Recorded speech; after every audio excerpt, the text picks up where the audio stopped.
Have you ever, tried to manage a totally chaotic, unpredictable situation? Maybe a major life change or a massive new project at work? Oh, right. Or an entire industry shifting beneath your feet. Exactly. And you're armed with, absolutely nothing but a spreadsheet, a rigid checklist, and, just pure optimism. Right. Yeah, it is. Well, it's the ultimate human reflex, really. It is. You sit there looking at these neat little rows and columns, assuming the real world is going to, behave precisely the way you formatted it. Mm-hmm. We just assume that if we document our intentions clearly enough, the environment will simply yield to the plan. Yeah, like paperwork is some kind of magic spell. Exactly. When we're confronted with overwhelming scale or sudden unpredictability, our immediate defense mechanism is to just generate paperwork. Right. We try to paper over the chaos. Yeah. We actually believe that administrative legibility is exact same thing as physical control. Which is such a dangerous illusion. And that exact tension, the collision between our fragile human systems and the massive unyielding weight of physical reality, that is the focus of today's deep dive. Oh, I'm so excited for this one. Me too. We are looking at the Rancholabrean Faunal Trilogy by K. Brad Barfield. And on the surface, if you just read the dust jacket, it sounds so simple. Yeah, it sounds like a quaint little story. Right. It's a narrative about a family living on a property in Crossett, Arkansas, and what happens to their daily lives when the grandfather unexpectedly buys 2 adult buffalo. Which, the premise sounds almost like a sitcom setup, right? Totally. But Barfield uses this incredibly specific, localized scenario to write, honestly, a profound treatise on epistemology and infrastructure. Wow, yeah. It forces us to ask fundamental questions about how we know what we know, how we record data, and what happens when the physical ground under our feet just refuses to consent to the systems we built on top of it. Because the text operates on this undeniable premise, right?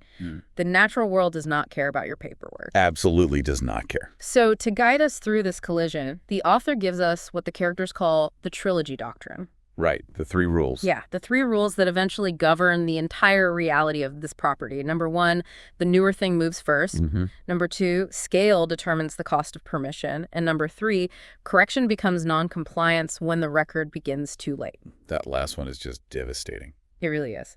And I promise you, to everyone listening, by the time we trace how these 3 doctrines just completely dismantle this family's carefully constructed life, you are going to look at your own schedules and routines in a completely different light. Oh, absolutely. Because these doctrines aren't, abstract theories. They're extracted from sheer physical necessity. Right. They learn them the hard way. Exactly. The family discovers them through failure. And that failure begins the very second the abstract idea of ownership collides with the physical reality of mass. Let's start right there. The transition from abstract control to a 2-ton consequence arriving in a driveway. The arrival of the invoice. Yes. The chaos kicks off at 4:03 in the morning. Peepaw, the patriarch, walks into the kitchen. His son, Rick, is standing there with coffee in both hands. Just minding his own business. Right. And Peepaw just announces, I bought 2 buffalo. Incredible. He paid in full using a credit line, and the animals are arriving in exactly 3 days. And the narrative instantly focuses our attention on the invoice sitting on the kitchen table. Yeah, it's just a standard carbon copy piece of paper. Exactly.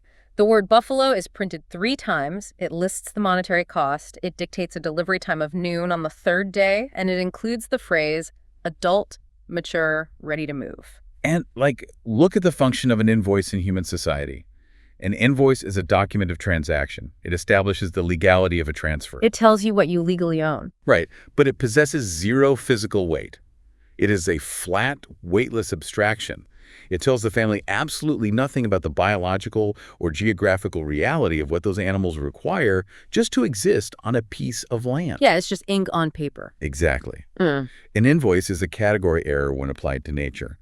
It substitutes financial readiness for physical readiness. And June, the granddaughter, who is the resident documentarian of the family, she identifies this instantly, doesn't she? Oh, she is so sharp. Before 6:30 a.m., she is sitting on the porch with a legal pad, and she writes down those exact words, category error. She gets it immediately. She does. She realizes that the family has fundamentally changed in an instant. They are no longer a unit managing a property. They are a unit scrambling to respond to an invoice. Because the invoice has imposed a timeline that the physical ground cannot possibly meet. Right. And Rick's immediate reaction illustrates this perfectly. He realizes, okay, an animal requires water. So he calls the local farm supply store and leaves this frantic voicemail demanding to buy a trough. He thinks a trough solves everything. He really does. But the callback he gets from the farm supply manager is just a brutal, sobering dose of reality. Oh, that manager does not pull any punches. Not at all. The manager explains that a trough is the end of the line, not the beginning. He rattles off this massive list of prerequisites. Yeah, what were they? Water delivery capabilities, sustained water pressure, ground compaction preparation, feed storage, fence line integrity, post depth. It's just endless. And then the manager delivers the most damning phrase in the entire conversation. Yeah. He asks Rick about his, quote, actual readiness. Actual readiness, wow. Yeah. He warns Rick that actual readiness is the thing that takes the longest to secure because human beings are biologically resistant to admitting it doesn't exist. Oh, that is so true. We hate admitting we aren't ready. Exactly. Actual readiness requires looking at the physical ground rather than the human intention. So Rick hangs up the phone, and he just fills a notepad page with 42 separate action items. He's trying to build readiness through list making. Yes. He thinks writing it down makes it real. But June looks over his shoulder at this frantic list, and she basically frames the entire philosophical arc of the trilogy right then and there. Oh, the sentences she writes. Yeah. She writes a sentence at the top of his list and a sentence at the bottom. At the top she writes, Peepaw made a mistake. Right. And at the bottom, the animals will not care. Man, that gave me chills when I read it. The animals will not care. It's so cold, but so true. Because animals operate entirely on the laws of physics, right? Thermodynamics, biomechanics. They don't process human regret. No, not at all. They don't care about the frantic phone calls or the lack of sleep, which introduces this really mind-bending concept in the text, the idea that the property itself was late. Yeah, that concept is brilliant. When the delivery truck finally pulls into the driveway, the text notes that the animals weren't early. The property was late. And that's so profound because when we use the word late, we almost exclusively apply it to time. Right, like being late for a meeting? Exactly. A person is late, or a train is late to the station. But Barfield applies the concept of being late to the physical environment. The ground itself. The ground itself, the dirt, the tension in the fence wire, the hinges on the gates, the municipal water pressure. None of it had consented to or prepared for this magnitude of existence. Because it was all designed for, like, a suburban hobby farm, right? Exactly. Chicken wire and warped pine boards. The ground was just not prepared to answer the sheer compressive force of a buffalo. So the physical space was late. Wow. And it was going to remain late until the human occupants accepted that this delay was a permanent condition they had to adapt to. It makes me think about how frequently this happens in the corporate world. Oh, constantly. Like, imagine a CEO who goes to a tech conference, right? Yeah. And they see a flashy demonstration of a massive enterprise-wide artificial intelligence software system. Oh, I can see where this is going. And they just sign the contract on the spot. They bring the invoice back to the office, but they never once consulted the IT department. Nope. They never asked if the legacy servers or the current bandwidth or the data architecture could actually handle the computational weight of that system. Because the CEO thinks they're ready just because the contract is signed. Exactly. But the ground, like the actual server racks and the staff, is entirely incapable of absorbing the new reality. Why is our default human behavior to assume the environment will just magically stretch to accommodate our sudden decisions? Because, human systems prioritize the legibility of the transaction over the friction of execution. Can you break that down? Sure. An invoice is incredibly legible. Yeah. You pay a specific dollar amount, you receive a specific asset. It feels binary. Like flipping a switch. Exactly. But the real world is entirely composed of friction, resistance, and material limits. The physical reality. Yeah. And when the delivery driver arrives with this massive trailer, he takes one look at the human infrastructure, and he sees the friction immediately. He knows it's not going to work. He looks at the hasty concrete job that JD, the grandson, poured for a new gate post just 31 hours earlier. 31 hours is not enough for concrete. No, it's still damp. The concrete hasn't cured. Mm-hmm. And the driver looks at the temporary alleyway the family threw together using standard cattle panels.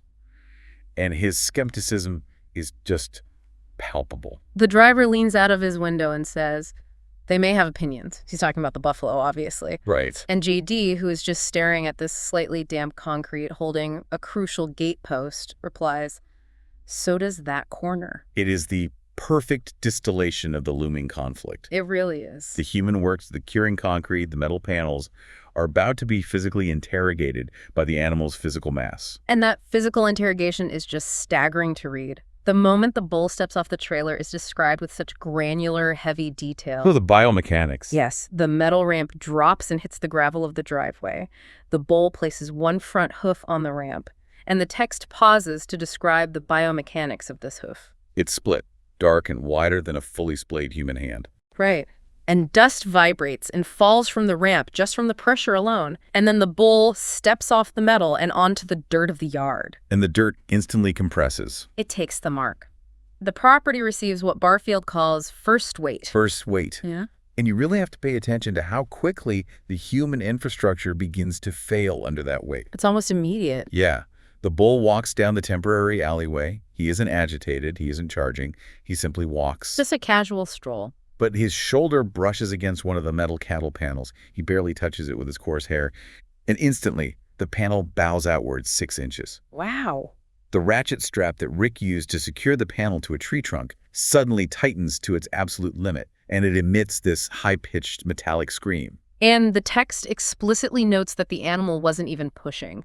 Quote, "Air and expectation did that." Barely grazes the metal. And the entire structural integrity of the temporary system strains to the point of failure. Because what the family learns in that microsecond is the vast difference between a structure meant to contain and a structure meant merely to suggest containment. Suggest containment, yes. The farm supply manager warned Rick, "Buffalo don't read suggestions. Cattle panels are psychological boundaries for domesticated cows. For a buffalo, they are just minor sensory input." Like brushing past a curtain. Exactly. And then there is the water system failure, which is just pure fluid dynamics. Oh, this part was so stressful to read. The family runs a standard half-inch garden hose from the house to a temporary plastic trough. They turn the spigot on full blast. Thinking that'll be enough. Right. The bull and the cat approach the trough and begin to drink.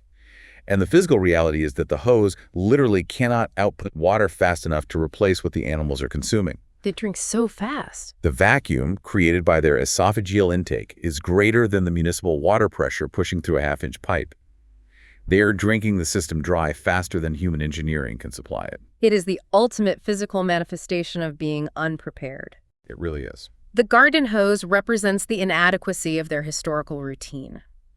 A hose is a tool of convenience. It is, as the text says, an apology with fittings. An apology with fittings. What a phrase. But the animals are a permanent, relentless biological obligation. The biological demand instantly outpaces the mechanical supply. So think about the invoices you have signed in your own life, right? Yeah. Have you committed to a massive new goal or taken on a complex new role at work? Or move to a new city, assuming your daily routines and your mental health could just easily absorb it. Yeah, and then on day one, you find your personal cattle panels bowing under the pressure. Your emotional water pressure is just failing to keep up with the demand. It really forces a critical self-audit. When you plan for the future, are you only reading the the abstract idea of what you want, or are you reading the ground, the actual unglamorous capacity of your current infrastructure? That is the core question. So, okay, the animals are now on the ground. The abstract invoice has manifested into crushing physical reality. And the family realizes they cannot physically contain or control these beasts with their current hardware. Right, the hardware failed. So they attempt to pivot. If physical infrastructure fails, humans will instinctively try to substitute it with intellectual infrastructure. Yes, the paperwork begins. They try to manage the buffalo through intense observation, documentation, and the creation of schedules, which brings us to the failure of the record. This is where Barfield uses June to really explore the epistemology of data collection. Right, June is the observer. She sits on the porch with her clipboard, her legal pad, and her pencil. Her instinct is that if she can accurately observe and document the truth of these animals, the family can build a system around them. She believes that observation equals management. Exactly. But she quickly runs into a devastating neurological and philosophical barrier. The record lags. The specific scene where she discovers this lag is, honestly, a brilliant piece of writing. It all revolves around the biomechanics of the bull's shoulder. Yes. Helen, another granddaughter who possesses a much more intuitive, silent understanding of the animals, she's standing near a gap in the fence, holding a rope to establish a visual boundary. A very flimsy visual boundary. Right. And the bull is approaching the gap. His massive head is down, he's smelling the dirt, reading the air currents. But his shoulder, this incredible knot of muscle and bone, it begins to shift its momentum toward the wrong side of the gate opening. It's a fascinating study in kinetic energy. The body commits to a vector before the conscious brain acknowledges it. The momentum initiates deep in the shoulder mass. And Peepaw is watching this unfold from a distance. And he delivers this piercing observation. He says, "The head lies by being late." The head lies by being late. It's such a heavy concept. It is. The animal's intellect, its conscious attention to Helen and the rope, is neurologically a fraction of a second behind the physical reality of its weight shifting. Right. So by the time the bull lifts his head, registers Helen's presence, and visually decides not to cross the boundary, his shoulder has already committed 1,000 pounds of mass to that trajectory. He literally has to fight his own momentum. Exactly. He has to physically rebalance his entire skeletal structure just to correct the mistake his shoulder already made. And now, consider what June is doing on the porch while this happens. She is watching the shoulder shift, and her brain registers the movement. She commands her hand to write the observation down. She's trying to capture real-time data. Right. She begins to write the word shoulder. But as the graphite of her pencil forms the letter S, this terrible realization washes over her. Because it's already over. Exactly. By the time she physically writes the word, the animal's shoulder has already finished the movement and corrected itself. The physical reality she is attempting to capture in real time has already evaporated. The animal has moved on to a new state of being. So June writes on her pad, "By the time you write shoulder, shoulder, done moved." It is a complete philosophical dismantling of human data collection. It really is. We write things down, we create tracking metrics, we log data, because we truly believe that freezing a moment in time gives us intellectual dominance over a chaotic environment. We assume that if we can record a metric, we can manage the system. But nature, and frankly any complex system, is in a continuous fluid state. The pen is perpetually hovering over a past tense reality. The data is always obsolete the exact millisecond it is recorded. Oh man, our entire culture is built on the illusion of the real-time dashboard. Oh, absolutely. Like we watch livestock market tickers or read play-by-play sports reporting, assuming we're experiencing the exact moment. But we aren't. Not at all. By the time the play-by-play announcer vocalizes the phrase, he passes the ball, the receiver has either caught it or dropped it. Right. Or by the time the stock ticker updates the price on your monitor, high-frequency trading algorithms operating on fiber optic cables have already executed millions of microtransactions. The physical reality of the ground has violently shifted while the human record is still forming the letters. And when humans realize their records are perpetually late, they panic. Naturally. If we cannot record the present fast enough to control it, our defense mechanism is to attempt to mandate the future. Okay, so if observation fails, we pivot to legislation. Exactly. We try to invent rules that force the environment to behave predictably, which introduces us to Rick's laminated checklist. Rick's checklist is the ultimate artifact of administrative desperation. It really is. He represents every middle manager, every anxious project lead who genuinely believes that a well-formatted binder can stop a hurricane. It's hilarious, but so tragic. Rick decides that the only way to safely feed the animals is to create the buffalo morning approach procedure. Of course, he capitalized it. Oh, yeah. He types it out in large, clear font. He numbers the sequential steps. Step 1, observe animal location from the porch. Step 2, approach the trough at a measured pace. Step 4, distribute feed in a specific sequence. And he laminates it. Yes. He even goes to the trouble of running the paper through a laminating machine so the document will survive the humidity and dirt. He is trying to bulletproof his interaction with biological chaos. And how did that go for him? Well, he steps out the very next morning with this plastic-coated shield of authority. He executes every step flawlessly. He observes, he approaches, he moves to the trough. But the entire procedure disintegrates instantly. Of course it does. Why? Because the cow is standing 4 feet closer to the gate than she was yesterday. The laminated rule assumed the cow would be static. The environment changed. Exactly. The wind had shifted overnight, coming from the east instead of the south. The mineral dust kicked up by the wind altered the olfactory profile of the water in the trough. Wow. Furthermore, the ground near the trough had grown soft from spilled water, so the animals had nudged the trough 2 feet to the left to stand on firmer dirt. So the environment updated its variables, but the checklist did not. It couldn't. So Rick retreats to the porch, frustrated, and he complains to Peepaw. He points at the plastic and says, the procedure failed. And Peepaw, who understands the fluidity of the system, delivers another devastating critique of human bureaucracy. He looks at Rick and says, "A rule don't know what morning it is." A rule don't know what morning it is. Yeah. That is the fundamental flaw of every rigid policy ever written. It really is. A checklist operates on the assumption that tomorrow will be a perfect clone of today. It presumes a static, motionless universe where variables never interact. Which doesn't exist. Right. Huh. A farm, just like a family dynamic, a global supply chain, or a software development cycle, is a dynamic, breathing ecosystem. The wind changes direction. The dust settles in a new pattern. The players in the system adapt to invisible pressures. So Peepaw's lesson to Rick is crucial. Do not write rules to prevent change. Write down what you actually see as it changes. A rigid checklist is nothing more than a psychological pacifier. It gives the user the illusion of control while blinding them to the actual conditions of the morning. And this blindness to reality extends beyond just rules. It deeply infects how we perceive our own intentions. Oh, this is a huge point. We constantly believe that our internal motivations matter to the external system. But physical systems only read our physical actions. They don't care what we mean. No. And Barfield illustrates this perfectly with the concept of the bucket makes promises. Oh, the bucket sequence is agonizing precisely because it highlights the irrelevance of human intent. Explain the bucket for us. So there is an old galvanized metal bucket hanging by the back door of the house. And because of its material composition, it produces a very specific, sharp, metallic ring when it is handled. Like a dinner bell. Exactly. Peepaw knows the acoustic properties of this bucket. He knows that the buffalo have rapidly associated that specific sound frequency with the delivery of supplemental feed or fresh water. So he warns Rick. He explicitly warns Rick, don't tell him nothing with that bucket you ain't ready to keep. But Rick is stressed. The garden hose has sprung a leak, and he is rushing.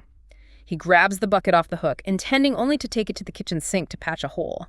That's his intention. Right. He is moving too fast, and he accidentally swings the bucket into the wooden door frame. Clang! The metal rings out loudly. And let's trace the physics of that sound. The acoustic wave travels outward from the porch, across the yard, and over the pasture. The animals hear it. The bull, who is facing the opposite direction, immediately lifts his massive head. The cow rotates her ear to capture the frequency. Their brains process the acoustic signature, retrieve the associative memory, and their bodies respond. They start moving. They turn and begin a steady, deliberate walk toward the gate, expecting the physical, caloric transaction that the sound represents. Now, Rick didn't intend to call them. His internal monologue was entirely focused on plumbing repairs. Right, he was just fixing a leak. But the buffalo do not possess a mechanism to interpret Rick's internal monologue. They do not care about his lack of intent.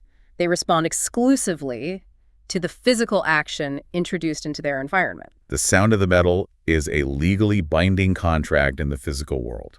And because Rick triggered the contract, he is now obligated to fulfill it. Yes. He has to drop his tools, frantically fill the bucket with water, and sprint to the trough before the animals arrive. Because if they arrive and the trough is empty, their fragile confidence in the human infrastructure will break. The bucket does not care what you meant. The bucket only knows what it said. What a quote. It forces us to confront a harsh reality. Our actions broadcast promises to our environment, regardless of what we secretly intended. So to everyone listening, just ask yourself, if our records are perpetually late, if our rigid rules don't know what morning it is, and if our secret intentions are entirely invisible to the outcomes we generate. Why are we so addicted to making checklists? Exactly. Are we actually preparing for reality, or are we just soothing our anxiety with laminated plastic? Are you absent-mindedly banging a bucket against a doorframe at work or in your relationships, completely oblivious to the massive promises you are broadcasting to the people around you? Navigating chaos requires a fundamental shift from enforcing rigid rules to cultivating fluid awareness. Yes. You have to stop trying to mandate the environment and start learning how to read it. And Barfield provides the absolute perfect model for this kind of awareness. Oh, I know where we're going. To truly comprehend the overwhelming, destructive scale of the buffalo, we are shown a contrast. A perfectly functioning, highly efficient micro-jurisdiction existing on the exact same property. I am so glad we were talking about Uncle Buddy. The rooster. Yes.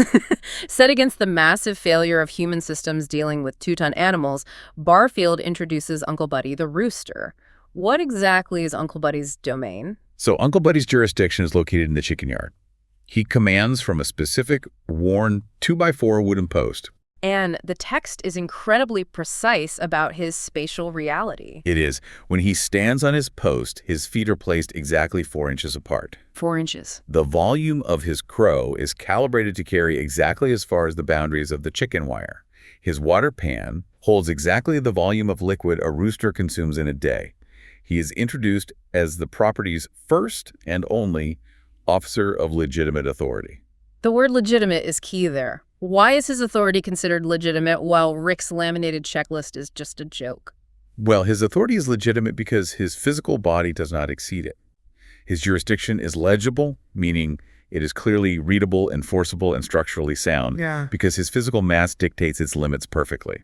He governs exactly the space he can physically influence. Right. He doesn't attempt to manage the pasture, the driveway, or the house. And into this perfectly governed 4-inch space, an anomaly arrives. It's a Tuesday afternoon. Right. Rick is inside making more frantic lists. Memaw is trying to run the household. JD is in the shop welding broken hinges. The humans are just exhausted by scale. But floating across the yard comes a butterfly. It drifts right through a warped opening in the chicken wire. It doesn't consult a diagram. It doesn't sign an invoice. It simply floats down and lands directly on the aluminum rim of Uncle Buddy's water pan. And you have to look at the power dynamic in that moment. It's tense. Uncle Buddy is the absolute sovereign of that space. He possesses the beak, the talons, and the vocal capacity to assert dominance.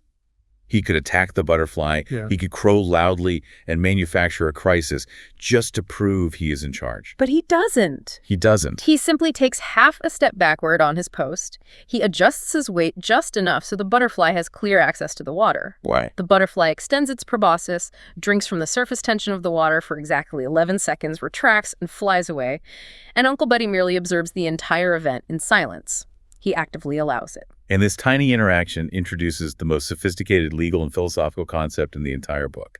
Temporary authorized use. Temporary authorized use. The butterfly operates entirely outside the human model of permission. It doesn't require a permit, it doesn't need an invoice, and it doesn't read a checklist. It asks for nothing, it damages no infrastructure, and it alters no permanent systems. It exists frictionlessly for 11 seconds and departs. Which brings us to the second rule of the Trilogy doctrine. Scale determines the cost of permission. Exactly. Why is the butterfly exempt from the rules of permission?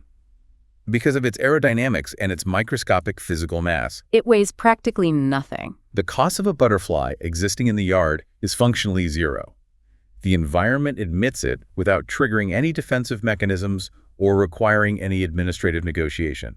Now, contrast the butterfly's 11 seconds of fictionless existence with the arrival of the buffalo. Oh, night and day. The buffalo represent a magnitude of scale that instantly shatters the very concept of permission. A buffalo does not ask for temporary authorized use. No, it demands it. When a 2,000-pound ruminant steps onto your gravel driveway, it physically reassigns the reality of the ground beneath it. The cost of a buffalo's permission is your entire infrastructure. Your water pressure, your fences, your schedule. The buffalo consumes all of it simply by existing. And Uncle Buddy possesses a profound understanding of this balance. His role as the executive authority of his post is not to aggressively prevent all unauthorized use. Right. His job is not to claim ownership over the butterfly, demand it sign a contract, or write a new rule about airspace. His job is to govern exclusively the scale his body can manage. And the text explicitly points out that after the butterfly leaves, Uncle Buddy's feet remain exactly 4 inches apart. He refuses to expand his jurisdiction just because a novel visitor entered his airspace. That is such a brilliant analogy for human leadership. Think about the archetypal micromanager in a modern corporate office. Oh, we all know one. They are constantly trying to fight the butterfly. They demand a comprehensive, multi-page status report for a routine 5-minute task. They obsess over minor stylistic choices in an internal memo. Exhausting everyone. They exhaust themselves and alienate their entire team, aggressively enforcing borders that cost the system nothing to leave open. They are trying to assert authority over an infinitely expanding jurisdiction, and they fail miserably. Because they lack the discipline of Uncle Buddy, Yeah. they mistake activity for authority. Contrast the micromanager with a truly effective leader. The effective leader knows exactly where their feet are placed. They understand the true physical boundaries of their zone of influence. More importantly, they possess the wisdom to know what not to care about. It is deeply ironic and entirely intentional by the author that the rooster is the most effective manager on the entire property because he possesses the supreme discipline to ignore the butterfly. The family is experiencing continuous systemic failure because they are attempting to apply Uncle Buddy-sized administrative management to a buffalo-sized physical reality. Wow, yeah. They are trying to use the administrative equivalent of chicken wire against 2 tons of ancient, unyielding mass. So evaluate your own jurisdiction as you listen to this. Where are your feet planted? Are you standing calmly with your feet 4 inches apart, efficiently managing the relationships, tasks, and environments you actually have the capacity to influence? Or are you sprinting frantically around the yard, exhausted, trying to prosecute butterflies while a massive buffalo is actively dismantling your front gate? Such a powerful image. And that physical dismantling transitions us directly into how mass inevitably reshapes the human world. Yes, section 4. When the buffalo realize the human infrastructure is just a fragile suggestion, they don't just ignore it, they rewrite the geometry of the property. This is where we see the physical dominance of the animals override deeply ingrained human habits. We move from the abstract failure of the checklist to the literal failure of the architecture. It starts with Helen making a discovery out in the pasture. She spends her time reading the ground, not the paperwork. Right, she's observant. And she notices a distinct recurring pattern of soil compaction cutting across the yard. It looks like a path, but it lacks the chaotic hoof prints of a new trail. It's too smooth. So Joan consults a geological reference and writes down the word Rancholabrean. Rancholabrean. Yeah. The Rancholabrean is the North American land mammal age covering the mid to late Pleistocene epoch. It's the deep time of massive megafauna. So this is ancient. Helen realizes that this path was not created by their 2 new buffalo. This path was pressed into the dirt thousands of years ago by ancestral herds. The geological memory of that compaction survived under the grass. That is just incredible. It was there before the family's house was constructed. The topography and water flow of the land originally offered this route, and the new buffalo are simply answering that ancient geographical offer. Their hooves perfectly match the invisible depression in the soil. Peepaw initially misinterprets the dynamic, though. He looks at the buffalo walking the route and says, "They're putting weight on the path." But Helen, understanding the deep time aspect, corrects him. The ground offered, the buffalo answered. The path was already holding the ghost weight of 1,000,000 ancestors. The current animals just made the route active again. But this ancient geometry creates an immediate crisis for the modern human infrastructure. Of course it does. JD, trying to solve the water crisis, had previously dug a trench and laid a brand new, highly efficient, perfectly straight PVC water pipe from the main line directly to the new trough. Oh no. And he laid that straight line directly across the invisible ancient curve of the Rancholabrean path. It is the ultimate clash of geometries. Human engineering idolizes the straight line, right? The 90-degree angle, the shortest distance between 2 points. It is the geometry of efficiency. Yeah, but animal biology follows the curve. The subtle distribution of weight, the path of least caloric resistance across a landscape. It is the geometry of survival. So JD marks where the buried pipe intersects the path with little orange surveyor flags. He stands near the concrete base of the spigot and watches the bull approach. And the bull possesses immense forward momentum. He does not care about the orange flags, and he certainly does not care about the PVC. Right. The bull steps directly over the line, and his massive shoulder structure drops slightly with a stride. The kinetic energy transfers through the dirt. JD feels it, doesn't he? Yes. JD has his bare hands resting on the concrete, and he physically feels the violent vibration of the impact travel through the earth, up the concrete, and into his palms. It is the distinct, terrifying frequency of synthetic plastic bending to the point of fracture beneath impossible organic weight. June watches this interaction and writes down the perfect, sterile, bureaucratic phrase for the impending disaster. Functional obstruction. Functional obstruction. The PVC pipe is technically functioning. It is moving water from point A to point B, but its sheer existence in that specific location is obstructing the ancient, unyielding reality of the megafauna path. And this collision triggers the first rule of the trilogy doctrine. Peepaw watches the pipe strain and articulates the law. The newer thing moves first. The newer thing moves first. The PVC pipe is 3 days old. The path is 10,000 years old. The path holds the weight of deep time and the unyielding mass of the animal. Therefore, human efficiency must yield. So what does JD have to do? JD is forced to grab a shovel, dig up his brand new perfect straight line, purchase extra elbows and fittings, and construct an ugly, inefficient, meandering bend in the pipe to route the water completely around the invisible hoof line. The new human invention must physically bow to the older biological truth. It is a stunning metaphor for legacy systems in technology and society. Oh, definitely. Think about modern software engineering. A company might spend millions designing a beautiful, sleek, highly efficient user interface, the new PVC pipe. Right. It looks perfect on a screen. But underneath that UI, the actual banking system or airline reservation system is running on 40-year-old COBOL code. A Rancholabrean path. Exactly. That legacy code is the Rancholabrean path. It is deeply embedded, it possesses the weight of historical data, and it cannot be easily altered. When the sleek new UI tries to force a straight-line transaction that conflicts with the logic of the legacy code, the system crashes. The UI is the functional obstruction. Yes. The engineers inevitably have to write ugly, inefficient middleware, the bent pipe, to route the new commands around the ancient architecture. The newer code moves first. That is a brilliant connection.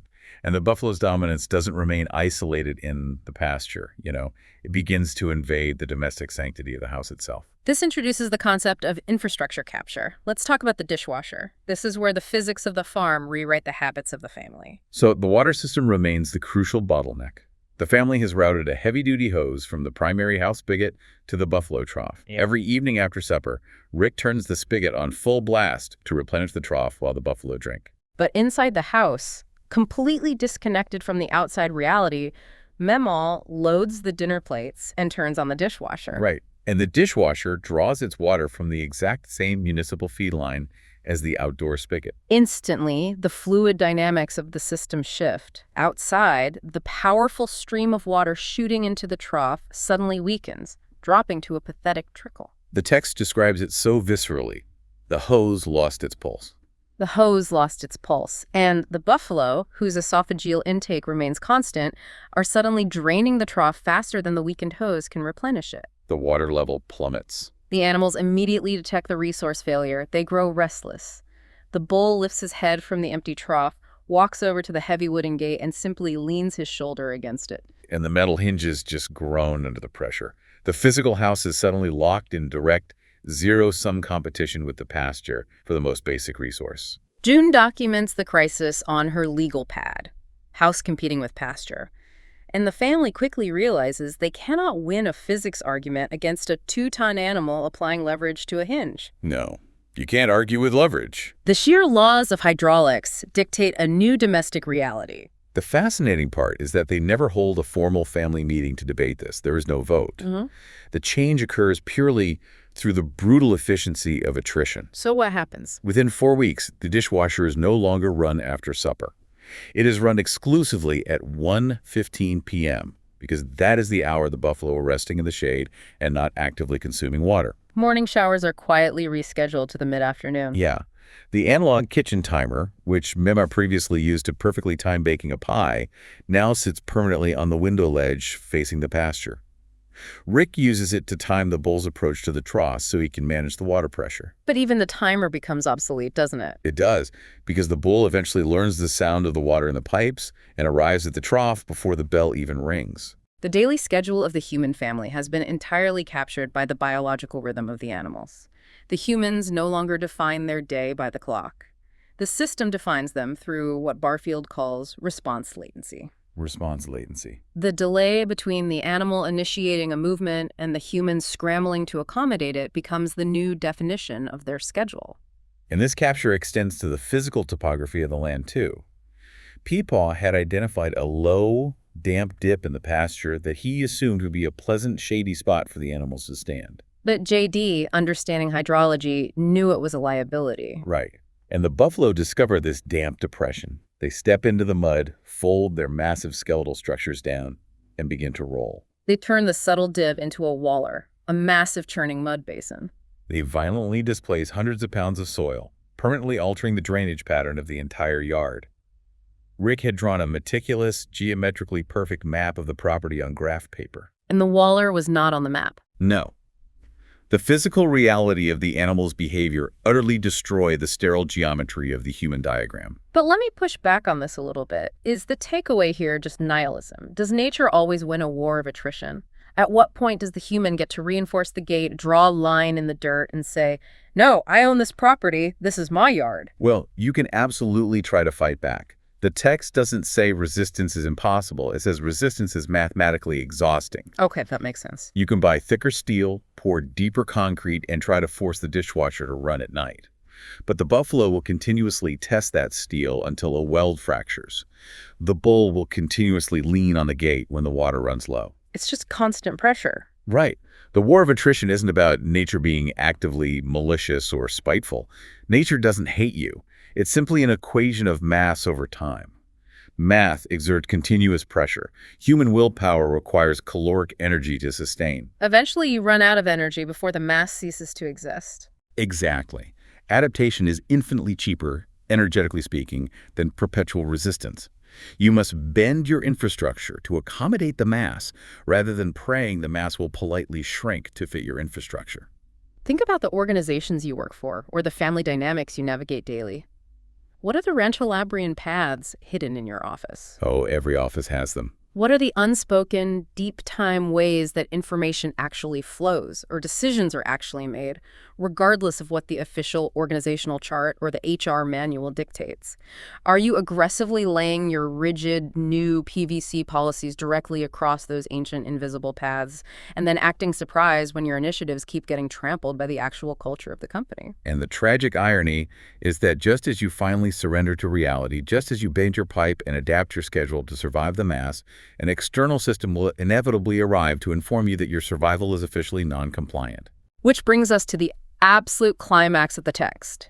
The family has adapted, the pipe is bent around the ancient path, the dishwasher runs at 1:15 p.m., the buffalo are managing the topology of the pasture, they have found equilibrium. And then the county inspector pulls into the driveway. The inspector represents the ultimate, terrifying manifestation of rigid, oblivious documentation. He is the bureaucracy made flesh. He steps out of a pristine white county truck.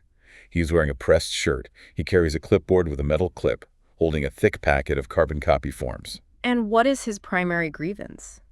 His grievance is that JD's water pipe, the exact pipe JD frantically dug up and bent to prevent it from being pulverized by the bull's shoulder, is no longer resting in a perfectly straight line. The inspector flips his paperwork to reveal the original site diagram submitted by the family weeks ago. The diagram clearly depicts a straight black line running from the house spigot to the pasture trough. Right. The inspector physically taps the straight line with his pen and declares, "This is the original approved placement. The current installation differs." And June, watching from the safety of the porch, delivers a line of dialogue that deserves to be etched into the cornerstone of every government building on Earth. It's so good. She points to the straight line on his paper and says, "Original placement false after use." Original placement false after use. It is the ultimate philosophical showdown between the map and the territory. Yes. The inspector is entirely trapped within an administrative hallucination. In his reality, the two-dimensional paper diagram is more real, more legally binding, and more true than the physical dirt he is currently standing on. He ignores the history of the impact entirely. He notes on his clipboard that the bent pipe is a deficiency and officially codes it as a, quote, potential functional obstruction to approved placement. It is absolutely maddening. The straight pipe was the obstruction. The animals literally hit it. JD tries to explain this. He points at the curved pipe and says, "The current line works. It survives." But the inspector coldly replies, "I'm not disputing function." Function, survival, and physical reality are irrelevant metrics to the bureaucracy. The only metric the system recognizes is strict compliance with the original drawing. This interaction perfectly crystallizes doctrine number 3. Correction becomes non-compliance when the record begins too late. Yes. The family made a desperate, necessary physical correction to save their infrastructure. But because they did not halt reality to file an amended diagram with the county office before the buffalo arrived, because the county's record was blind to the existence of the Rancholabrean path, the family's necessary act of survival is classified by the system as an illegal act of noncompliance. And then the bureaucracy attempts to sanitize and manage the sheer visceral danger of the situation using administrative vocabulary. The inspector proposes a solution. He suggests that the family execute a temporary return to original placement while the county office reviews the discrepancy. He literally wants them to unbend the pipe and lay it back across the active megafauna path. Yes, and Mema, who has endured weeks of failing water pressure and captured schedules, reaches her absolute breaking point. She walks down the porch steps holding her coffee mug. She zeroes in on his bureaucratic vocabulary. She looks at the inspector and demands, "Define temporary." And the inspector attempts to retreat behind administrative jargon. He says, until a compliance determination is finalized, standard procedure is 10 to 30 business days. And Mema just obliterates his jargon with the heavy gravity of the present moment. She points at the pasture and says, "The bull weighs what he weighs today. The cow weighs what she weighs today. The pipe sits where it sits today. If temporary means moving the pipe back into the path, who stands here on Saturday to protect it?" The animals do not comprehend business days. The concept of temporary does not magically reduce the gravitational pull of their mass. The inspector is backed into a logical corner. He is forced to physically write a note on his form admitting that a temporary return to original placement would create an immediate livestock contact risk. The sterile language of the county is forced, under duress, to acknowledge the visceral, physical danger it was blindly trying to mandate. But the absolute peak of the narrative, the moment of pure, terrifying physical comedy, is the demonstration. Oh, this scene is unbelievable. The inspector, still clinging to his procedure, states that he must visually verify the animal's movement pattern to justify the deviation. So the family, the inspector, and the animals are all present in the yard, waiting for the bull to walk the ancient path. And the inspector, completely lacking any intuitive understanding of the environment, positions his body entirely in the wrong place. He is standing mere inches from the invisible edge of the Rancholabrean path. The bull lifts his massive head. He begins his slow, rhythmic march forward. And in that precise moment, what does the inspector do? He raises his white clipboard to take a note. We have to look at the optics of this. The afternoon sun hits the stark white back of the clipboard. It creates a sudden, sharp flash of light. Peepaw sees it happen and shouts a warning, but the speed of light outpaces human speech. The flash hits the bull's optic nerve. It triggers an ancient, hardwired reflex that bypasses the intellectual cortex and fires directly into the musculature. The bull's shoulder violently shifts momentum. Not along the path. It shifts directly toward the source of the flash. Toward the inspector. The inspector is completely frozen. His brain cannot process the speed and scale of the incoming threat. Helen, the granddaughter who understands the physical physics of the yard, has to physically intervene. She has to save his life. She dives in front of the inspector, violently shoves the clipboard down against his thigh to kill the reflection, and physically drives her shoulder into his chest to move him. The inspector's body receives the kinetic instruction to retreat long before his conscious brain understands why. He stumbles backward, exactly 4 feet to his left. He stumbles into the exact specific geographic coordinate that Peepaw identified back in Chapter 1 as the safest point of load distribution in the yard. The inspector vacates his previous airspace, and a fraction of a second later, the massive, rolling shoulder of the bull passes straight through the empty air where the inspector's sternum was located a moment prior. It is a profound, heart-stopping moment where the abstract bureaucracy is forced to survive through visceral, violent physical action. June is watching this near-fatal collision from the porch, and she writes down the most devastating, profound note of the entire trilogy. She scribbles, "Form now requires body." Form now requires body. It is the ultimate refutation of paperwork. It reminds me of an auditor showing up to a chemical manufacturing plant that is actively exploding and catching fire. The auditor pulls out his clipboard, ignores the flames, and writes up a severe citation because the firefighters desperately spraying foam on the reactor aren't wearing the officially mandated corporate polo shirts. Exactly. Why do human institutions relentlessly build systems that are this brittle? Why are we so obsessed with approved placement that we remain completely blind to the fact that the actual ground is literally shifted or is actively burning right beneath our feet? We construct brittle systems because straight lines and standardized forms are infinitely easier to manage from a distance. Right. The county inspector's supervisor sits in an air-conditioned office miles away. A straight line drawn on a piece of paper makes logical sense on a desk. A curved, meandering pipe designed to avoid an invisible prehistoric megafauna path does not fit neatly into a standardized spreadsheet cell. The bureaucracy demands absolute legibility, because without legibility, it cannot exercise control. The system will demand legibility, even if enforcing that legibility creates a deadly physical hazard on the ground. So how does this incredible standoff resolve? The physical danger passes, the bull walks away. They all retreat to the safety of the porch to draft an official addendum to the inspector's report. Rick opens his laptop and types up a summary of the physical reality. He documents the facts. The ancient path is active, the straight PVC pipe yielded to the path's usage, the animals possess a mass that cannot be administratively adjusted, and the physical correction of the pipe prevented destructive contact. And then at the bottom of the form, he types the final, unassailable truth of their new life. Original diagram superseded by use. The inspector reads the screen, shakes his head, and warns them that submitting that specific sentence is going to trigger a massive bureaucratic headache. But the family refuses to delete it. Good for them. They print the addendum. They all sign it, except for Peepaw, who quietly admits that his invoice caused enough trouble already. The text notes that Mimaw's signature presses the hardest into the paper. They hand the late record over to the system. And several days later, the official response arrives in the mail. The county office formally accepts the existence of the curved pipe. But in a final display of administrative absurdity, the approval is stamped. Approved with conditions. Of course it is. The county demands that the family must document all seasonal changes to the path, and they mandate that the property owner must maintain safe physical positioning during all animal observation. The bureaucracy essentially writes a brand new rule requiring the family to do the exact thing they were already physically forced to do just to survive. The county only accepts the pipe after the pipe had already surrendered to the path. The administrative record attempts to claim the victory, but the physical reality of the ground has completely triumphed. It is a masterful, complete distillation of the entire philosophical journey. The map lost, and the territory won. What an incredible, dense, mind-expanding piece of literature. Let's distill the core takeaways from the entire Rancholabrean Faunal Trilogy before we wrap up. Let's do it. We began by examining the illusion of preparedness.